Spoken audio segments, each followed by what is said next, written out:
We have George Youroukos, the founder and principal of Technomar and Poseidon container ships.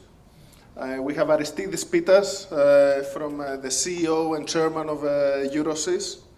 And we have Peter Shaerf, one of the head of AMA, one of the heads of AMA, one of them, and a member of the board of the largest independent container ship charter owner of Seaspan. So this is a very interesting times for the container ship industry. On the one hand, stock prices and charter rates are still at historically low levels. On the other hand, there is an improvement. Market is much better than it was a year or a year and a half ago. So it seems that we are in the first innings of a very strong recovery. On the other hand, there are some question marks and some clouds around the global trade. The latest tariffs from the US on steel and aluminum, they have started raising questions about potential trade war, about potential retaliation of trade partners, that they can have an impact on the trade, and particularly for container ships. Howard, would you like to comment that? What do you think can be the implications of these tariffs, and how severe this concern may become? You know, it's difficult to say right now because this has just been a recent announcement. But we've been dealing with kind of trade issues like this, truthfully, from the United States to China, which is our biggest market. We're a global carrier, but that, of course, is our biggest market, and that is one of the biggest the biggest container market. We've had issues now with like waste paper. Waste paper is the #1 export from the United States.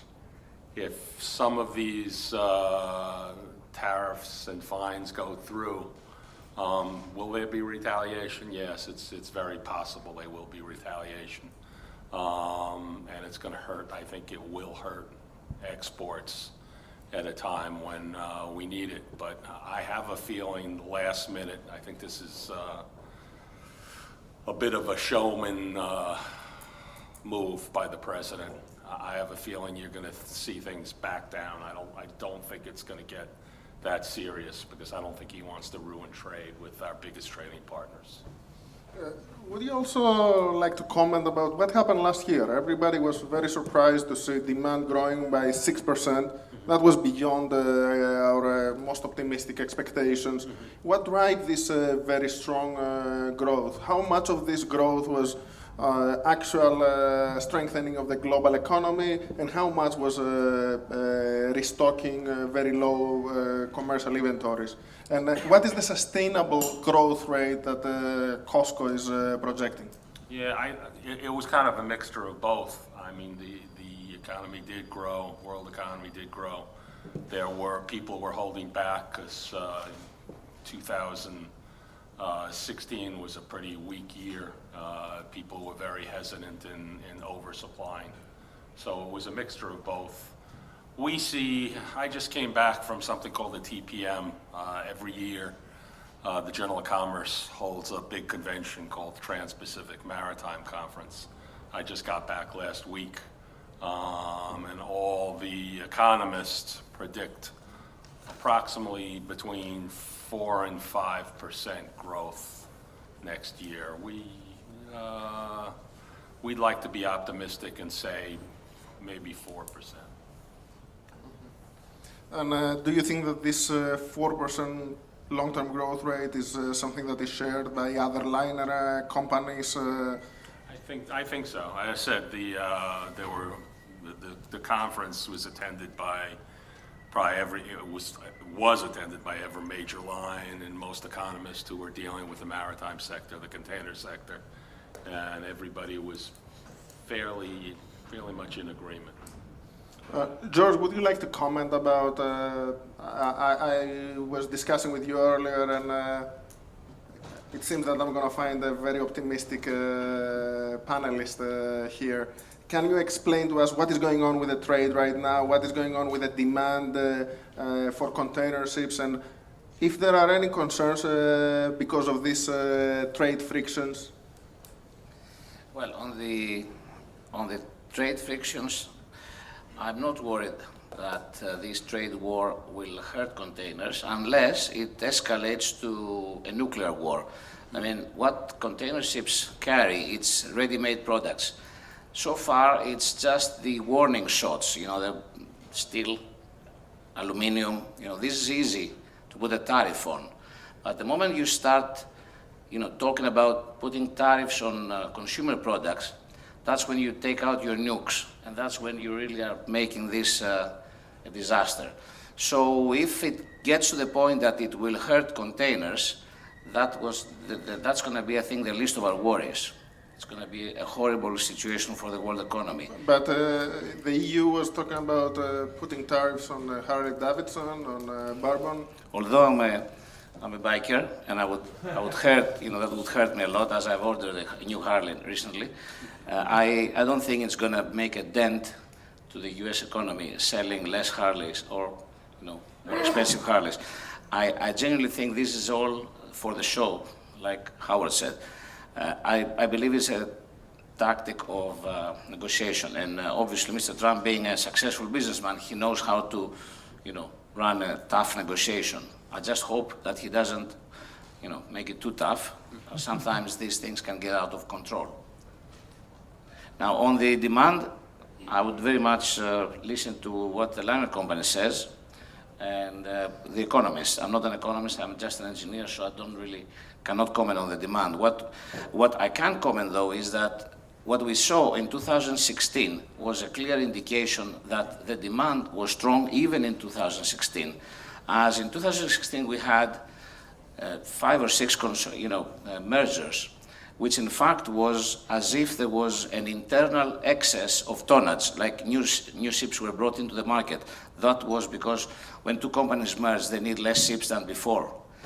And still, during the 2016, the charter rates did not nosedive. They were at low levels, they were above OPEX, but they were steady, you know, steadily about $1,000 to $3,000, depending on the size of ship, above OPEX, which to me gives only one explanation.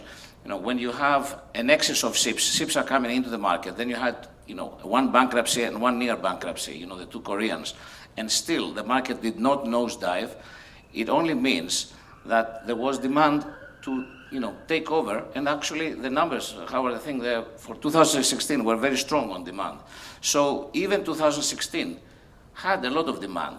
Therefore, the demand of 2017 was not really restocking. I think it was a genuine demand, because also you had a very strong demand in 16 as well. So if it was a low demand on 16, then 17 would be, you know, really restocking the low inventories. But when you had a strong demand in 16, a strong demand in 17, I think it makes sense. The economy is at its, you know, prime now and moving along, and therefore I can only see, you know, a couple of good years or 3 years at least, which is the visibility of economists going forward.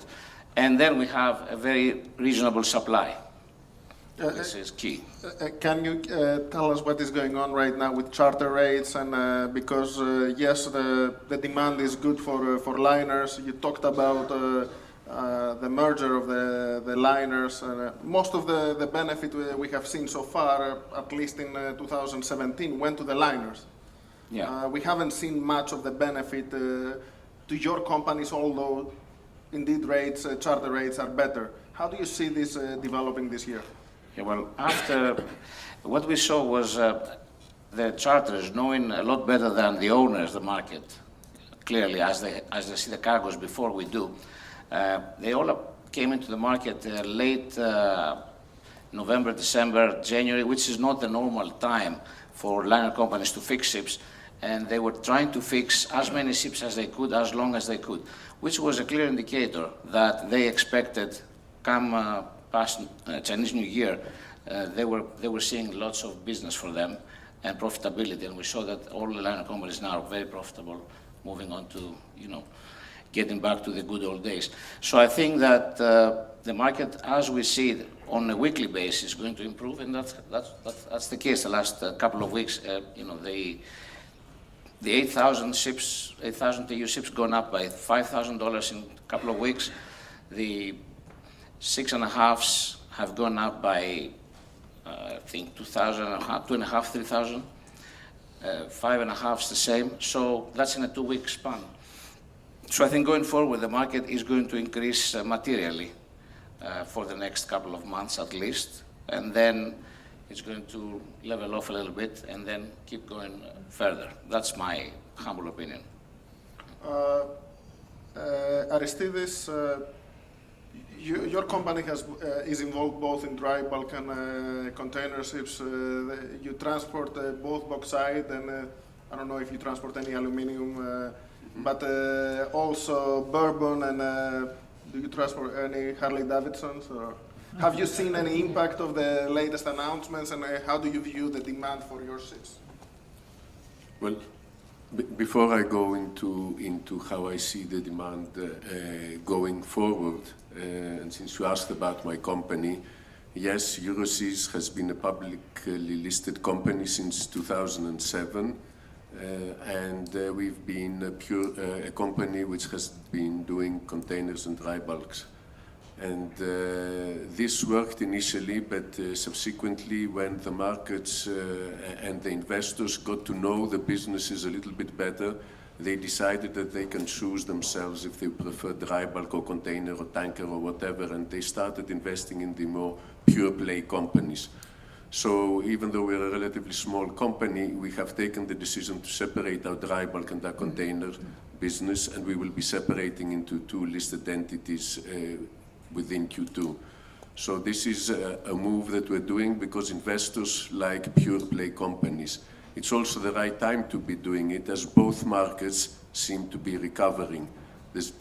It's been extensively talked about, the dry bulk recovery, and we've seen it, and we've seen the huge recovery that we've had. But this is coming also on the container sector, and it's coming a year later than the dry bulk market. So the container market is recovering, and it's currently at the stage where dry bulk was at the beginning of last year. So we think there's still a lot of room to go. The gentlemen here both expressed their optimism in charter rates and in demand for container trading.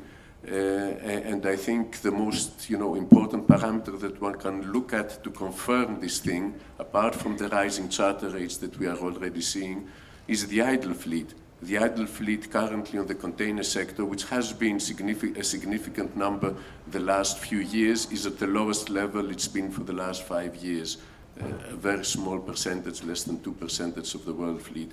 So this shows that there is the elasticity that existed there to keep low rates is vanished, and with rising demand we should see immediate increases in charter rates, and as George said, we are already seeing it, and especially since last year, charter rates have doubled in many sectors. But there's still a lot of room to go. Euroseas was profitable during the last quarter of Q4, the first quarter after 8 years of losses that we showed the profit. And this is a tendency that happened both because of the dry bulk and the container improvements. And this is something that we expect to continue in the next few years. So, Peter, if you would like to comment also on the topic of the day, the tariffs and the trade frictions, and also if you can tell us about, George mentioned about the consolidation in the liner industry, and you are the largest charter owner, independent charter owner. How does this impact your negotiations with your customers now that there are fewer customers, they are becoming bigger, and the container charter owner side is still very fragmented? Is there a trend towards more consolidation? Is there a way that, is there a shift of power even more towards the liners? Look, I think as we've gone forward, we've seen this tremendous sort of move of consolidation the latest being the Japanese, the one system.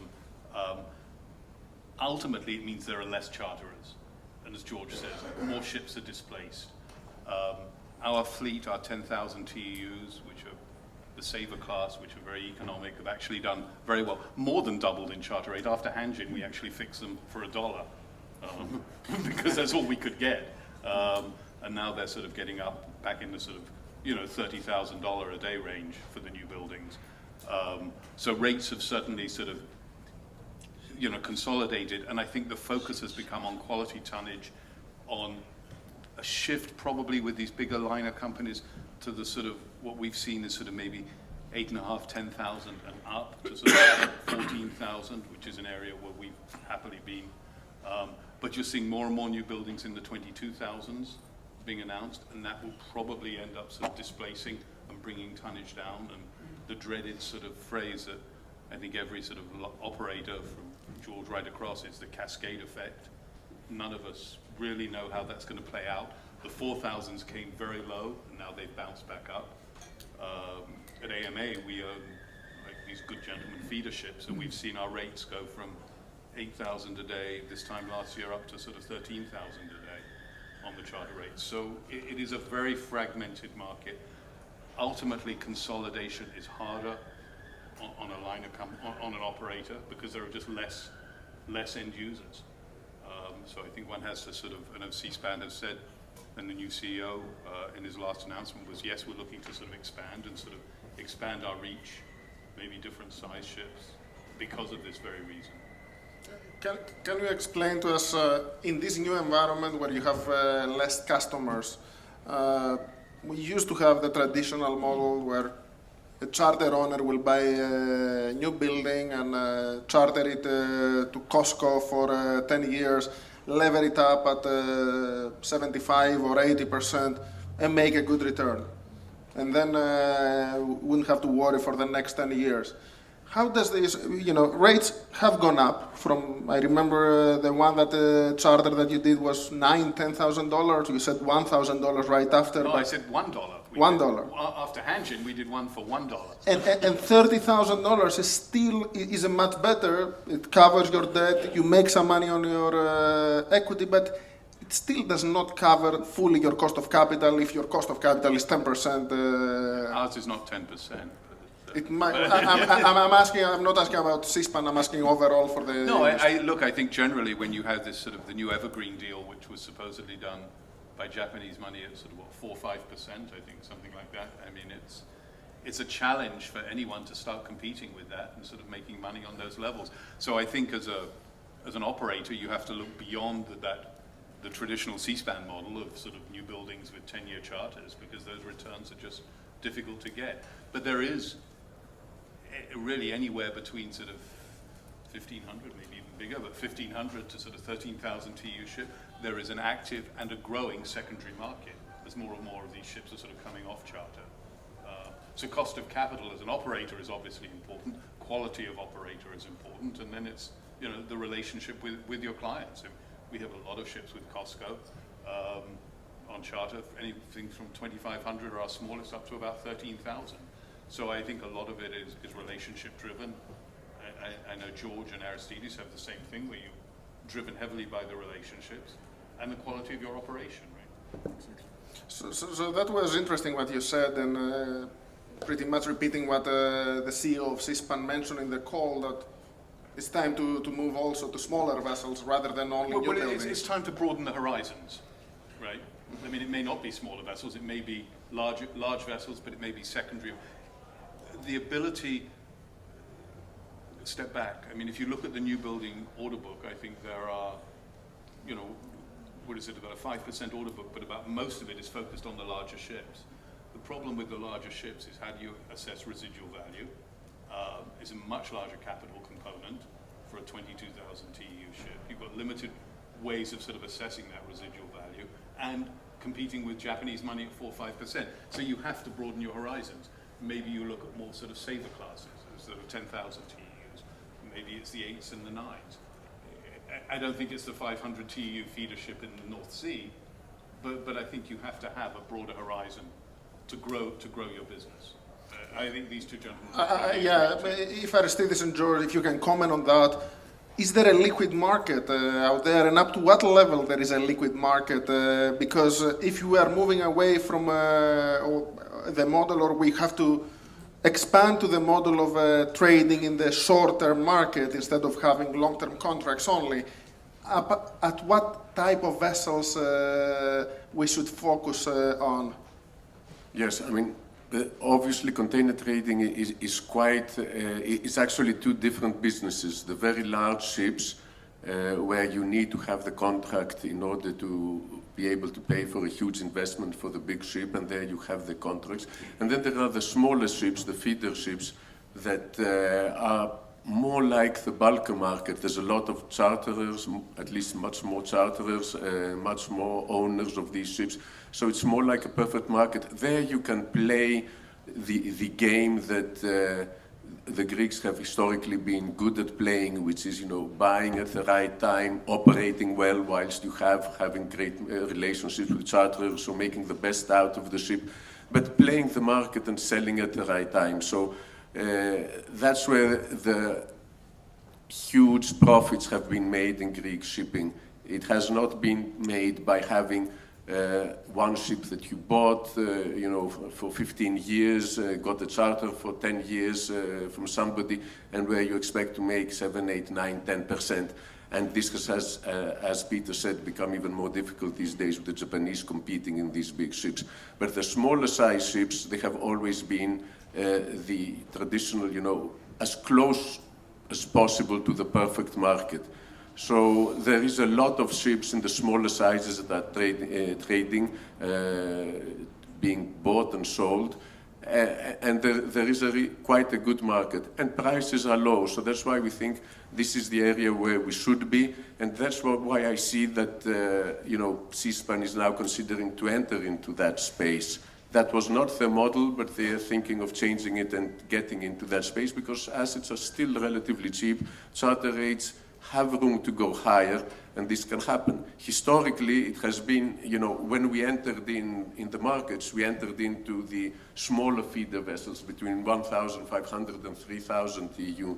These days, ships, between 3,000 and 9,000 TEU, even 11,000 TEU, are being seen as trading in the charter markets. So there is a market developing there, and there is a space which is interesting because it can offer even higher upside in the future. George, would you like to comment? Are there ships, and at what size, what type of vessels are available for trading and in the spot market? Well, I was going to ask George, I was going to be a question and ask George and Aristides. It's what I call, what is a Greek max? A Greek max is the largest ship a Greek would buy without the charter attached. 9. So, I'm curious to, it's spin on your question. I think George is more appropriate because he seems to be more agnostic on the size. So what's a Greek max, George? Well, at least from our side, we ordered on speculation 9s, and other Greeks have ordered on speculation 9s. Ocean Bulk, Capital, from my memory, they ordered 9s, and they all turned out... 9s had COSCO charters, didn't they? No, none of them had charters when they were ordered. Okay. They're all speculative. And I mean, if you really want to make money, first of all, let me place myself. I don't believe into the sell and leaseback model anymore for the reasons you explained. The moment there is Chinese leasing out their money and Japanese leasing money, it's impossible to compete. Therefore, I believe, and you remember Fotis, back in 2015 when we did the roadshow, I was preaching that the sell and leaseback model is over for containers, and we should focus on looking at containers like any other ship, spot rates, shorter period charters when the market is low, longer period of charters when the market is high. It turns out that this is the case really now, given the fact that there is availability of cheap leasing money. I don't think ever any of our companies are going to be offered, for 10-year charters at profit-making margins. So we're looking at traditionally now container shipping as we look at traditionally in dry bulk or tanker or whatever, where you buy a ship at the right time or you build a ship at the right time and you fix it.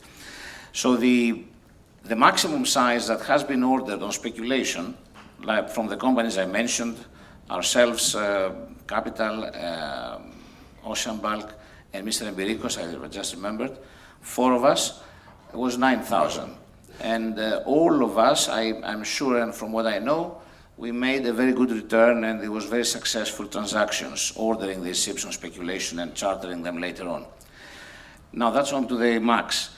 One thing that is important in deciding what ship you want to invest in, I mean, I totally agree with the feeder model. Yes, feeder ships are necessary and they're good and they're, easy to charter and they're not being built and so on and so forth. Now, one thing we have to remember that liner companies care about, and Howard will say I'm right, it's slot cost. That's everything. That's where the liner companies focus, slot cost. Whenever they decide which ship to use in a specific trade, they're always looking at the slot cost, which in simple words is the cost of each space on the ship for the liner company. Now that slot cost is a simple calculation. It's the division between you add the charter rate and the fuel cost, and you divide that with the homogeneous 14-ton capacity of the ship. 14-ton homogeneous capacity for the audience is how many, in theory, for containers the ship can load, that each container has a load of 14 tons. This is just a theoretical loading condition so that you can compare one ship with the other. That number is increasing exponentially with the width of the ship. When the ship is becoming wider, that number is going up not linearly but exponentially. So it goes up, 3-4 times up. Therefore, the wider the ship, the cheaper, let's say, the slot cost is, right? Yes. Therefore, in this respect, I am a very big advocate of post-Panamax beam ships. That's what I like a lot. Because that is, liner companies going forward, they always try to put as big of a ship as possible in every trade. This is George, can you clarify what is a post-Panamax? Post-Panamax, all right. Post-Panamax, yeah, that's an older expression. Post-Panamax is a ship that used not to go through the Panama, but can go through the Panama today. Any ship that is larger, the size of the width of it, it's more than 33 meters. More likely 37 and above today. When was the first vessel, after what days the industry started building this type of vessels, and what size of in TEU, just to make it clear to the audience? Yeah, they started building these ships in the, I would say, 1990, 1992, I think, right? And those ships were, at that time, were the main ships, like the 20,000 TEU ship. Today, in these days, those were the main ships, the bigger ships available. And I mean, just as an example, in 2003, there was one ship from OOCL, which was an 8,000 TEU ship that won the Guinness record for the largest ship available, existing. That was in 2003. So imagine from 2003 where we are today, so fast. So these are the ships that, they're between 5,500 TEU, probably all the way, I would say, to 9, including the new design 9s. One big clarification is there's the new design, the old design. What I keep talking about, it's the new design ships are even wider than the old post-Panamax. So the old wide beam ships have become even wider once the new Panama Canal has been opened, so they can go through.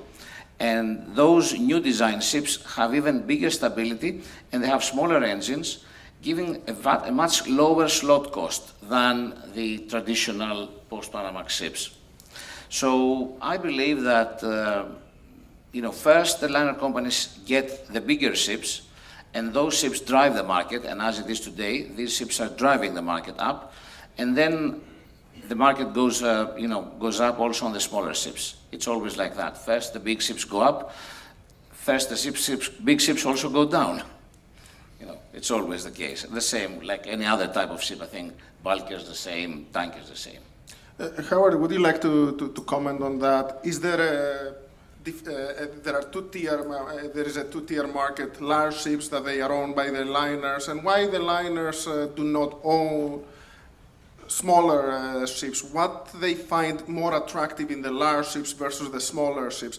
There is a theory also, if you can also add to your answer, that as the trade becomes more regional because of the new technologies, because of 3D printing or production moving closer to consumption with artificial intelligence, we are going to have a market that is going to need more smaller ships. It doesn't seem that this is something that the liners believe. Otherwise, I would assume they would buy smaller ships. What is the situation there? Right now, as George mentioned, it's all slot cost. We're in a tremendously competitive environment still, even after all the consolidation. The rates, I know we made money last year, but that was after years of being in the red, and most carriers were in the same situation. So you're basically looking at, trying to, you're not going to get the rates up where they need to be to grow your company, so you have to get your slot costs down as low as possible. I think, I've been in the business a long time. I remember I started with Sealand, and we had the SL7s, and that was the ship of the future. That was 1,500 TEUs. And my personal feeling is sometimes some of the carriers, sometimes the ego gets in the way, and you have to have the biggest ship. And you're right, there's some markets that really don't require these vessels. And also, if you're not really you're fully utilizing those slots, you don't realize the savings in a huge ship. We're not going to see probably the 22,000 TEU vessels in America for a while. And there's still some ports in the U.S. that really are not able to handle it. Dredging is not done for these huge ships. So there will be a market for, smaller ships and feeder vessels and having hubs. It's kind of a mix and match on, how you're going to be successful. But in the major trades in the Trans-Pacific and the Europe trades, big ships are the way the carriers are going. I don't see us building smaller vessels. I mean, we do have some 5,000s. That's considered a small vessel today. But most of the new builds are going to be the over, 18,000 to 22,000 TEU vessels. Can you comment, which regions do you expect that they will drive this 4% trade? And do you have a view of which commodities are going to drive this 4% trades? And are there any changes in the mix of trade? Trans-Pacific and Asia, Europe are going to still be the major trades. Consumer products are going to be, they're always number one. And that's why it's mentioned when you start messing around with consumer products and the price of your TV goes up, then a politician can get hurt when they put in tariffs, stuff like that. There's going to be a huge change from what we see. I'm actually going to go to Houston next week. And I've been going down to Houston for the last 3 years because synthetic resin is one of our major exports is supposedly going to explode. Most of the suppliers and the manufacturers of this product are gearing up for a huge increase. So you're going to see that. But as I said, I've been going down to Houston for 3 years. And even though the trade is strong, you don't see the explosion they're mentioning. And I'm actually a little hesitant when I go down there. The shippers of synthetic resin are all very, very concerned that the carriers will not have the amount of equipment needed. And they're right. U.S. exports pay pennies on the dollar compared to imports. And what they're asking right now is they're asking to actually bring bigger vessels into the Gulf area where that cargo originates from and bring more equipment in based on rates that nowhere near cover the voyage. So they're asking for us to make major decisions on commodities that are backhaul trade. They want us to make them the headhaul trade. So unless we start seeing rates come up on those commodities, we're not going to put bigger vessels in. We're not going to have this huge infusion of equipment come into the Gulf. Those are some of the issues that we're dealing with. Hopefully we can solve it. I don't think you can build the import trade in that area to cover what they're saying is going to happen. So we have very limited time, and I want to ask two questions which I think are very interesting. The first is that to you, Howard, about Maersk's announcement that they want to have a door-to-door concept, and they want to become effectively the same as UPS and FedEx. How does this impact the relevance of the container ship market and the charter owners? As far, Maersk has made a lot of announcements. A couple of years ago, they had the Daily Maersk, and this was going to change the whole industry. Within a year, that fell apart. Look, Maersk, they're very smart people. I've dealt with them for years as a competitor. They're very aggressive competitors. But I just don't think that's their core business. I don't see that changing the world. I think this is going to be another, my opinion, another Daily Maersk, where at the end of the day, it'll be something they try. I just don't think that's going to be a huge success for them. And the last question, sorry if I exceed a little bit of the time, is new regulations, emission regulations, the low sulfur. How will the industry going to cope with these standards? What are the changes that this is going to bring? And if you can all comment on this last question. I'll comment quickly. Luckily, years ago, when fuel prices really spiked, at the point where it really became a problem, carriers were offering all-in rates without any kind of floating bunker mechanism. And it was one of the few times that the carriers got together. Like in America, we have antitrust immunity. Right now, actually, even though we still have antitrust immunity, all the discussion groups are basically dead. I'm actually shutting down the Trans-Pacific Stabilization Agreement. So we're not talking about anything right now, any commercial matters. But luckily, when fuel prices started to spike, one of the few things they did right, they never got rates right, was took the bunker out of contracts and made it float. So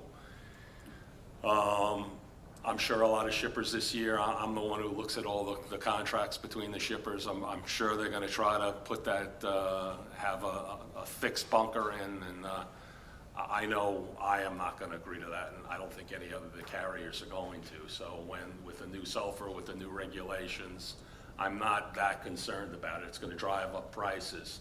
However, there is mechanisms in the contracts to address that. So pretty much it's a pass-through to the shipper at the end of the day, but you're not thinking of dealing with this through scrubbers or other forms of fuels. What other forms of fuels can you put? People are talking about LNG fuel container ships. Are there any technological measures or slow steaming that? Well, we're already slow steaming. Slow steaming, people said, was going to become a thing of the past. I just don't think that's going to happen. We're actively using that, so I think we're going to continue. There's a lot of different technologies on different kind of ships, electric ships. So far, I don't know. In China, sometimes we're the last ones to find out, but I'm sure we're looking into it. George, would you like to comment? Yeah, I think this is the best thing that ever happened to us, for our industry. And that is for the liner companies and for the owners, for two different reasons. First of all, the liner companies, they're going to make, they make money when we make money. We're aligned in that. I mean, when there is less slots available, we all make money. Because the liner companies can eventually charge shippers what they should. Because I think that what the liner companies are paid, they're underpaid. I don't think they're getting paid enough for what they offer. That's my view. So I think that that is going to adjust the earnings of liner companies, going to improve them substantially. And as for us, you know, the less ships available, the better. Now, why I say less ships? There are discussions right now in IMO for imposing speed limits on containers. Why containers? Imagine, guys, you drive your car and you have a speed limit of 50 miles. If you exceed the speed limit by 10 miles, 60 miles, the police stops you and they give you a fine of, I don't know, $50, $100, I'm not familiar. If you exceed your speed limit by 20 miles and you go 70 miles, then probably your fine goes from $100 to $200. If you go with 120 miles, they're not going to just keep giving you higher speed limits. They're going to put you in jail and take away your license and your car. So container ships have 5 times the size of an engine of any other type of ship with a similar deadweight. So let's say if we compare, you know, a 60,000 deadweight bulk carrier and 60,000 deadweight container, the engine of the container is 5 times bigger. Therefore, the engine of the container is going to pollute, no matter what you do, a lot more than the engine of a bulker or a tanker. In this respect, the regulators now are looking very seriously on imposing speed limits to containers, from anything ranging from 10% to 15% of the speed. So you can imagine that what that means is a container ship, irrespective of paying the fine or using the low sulfur or whatever, might not be able to do the speed it used to. That is going to reduce very fast the existing fleet. It's less ships, less slot cost, less slots, a lot more profits for the liner companies, a lot more profits for the ship owners. So this is really the best news I've ever heard. Now, George, we have already exceeded the time. Aristides and Peter, can you very quickly make a comment on that? Well, for sure we're going to have new ships built, burning probably other types of fuels already. This is under discussion. This is one of the reasons why, one of the many reasons why not too many ships are ordered, because nobody knows what will be the fuel of the future. What we know, though, is that by 2020 we have to eliminate the bad sulfur content fuel. How can this happen? Either by scrubbers or by pressing the refineries to come out with a cheaper, with a fuel that is satisfactory. And this is what's going to happen. There's no other way, because there's about 30,000 ships floating around, more than 10, 15,000 deadweight, right? There is a capacity in this world to build less than 1,000 scrubbers.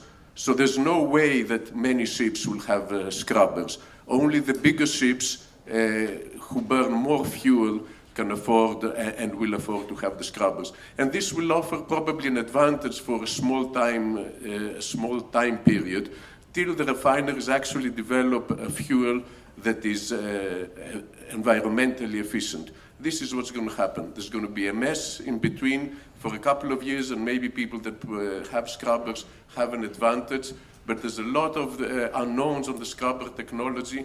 What you clean the sulfur from the air and you dump it into the sea. Regulations and things are changing there.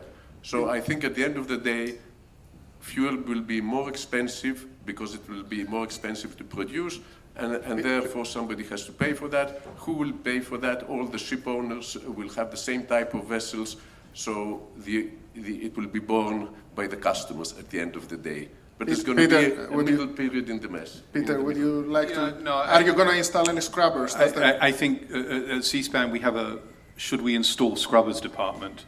Well, not really, but I mean, so I think to Aristides' point, it's an open playing field. The one thing we are finding, and we have ships with, I think, an average of just over 5 years long-term charter remaining, that it is a cooperative venture with the liner companies. And, do they want it? Because they're the ones paying for the additional fuel. So it's very much in discussion. as Aristides says, you know, there's a limit to the amount of scrubbers that can be put on in a given year. It's a process which I think at Seaspan is ongoing. Thank you very much, everyone. Thank you for your answers.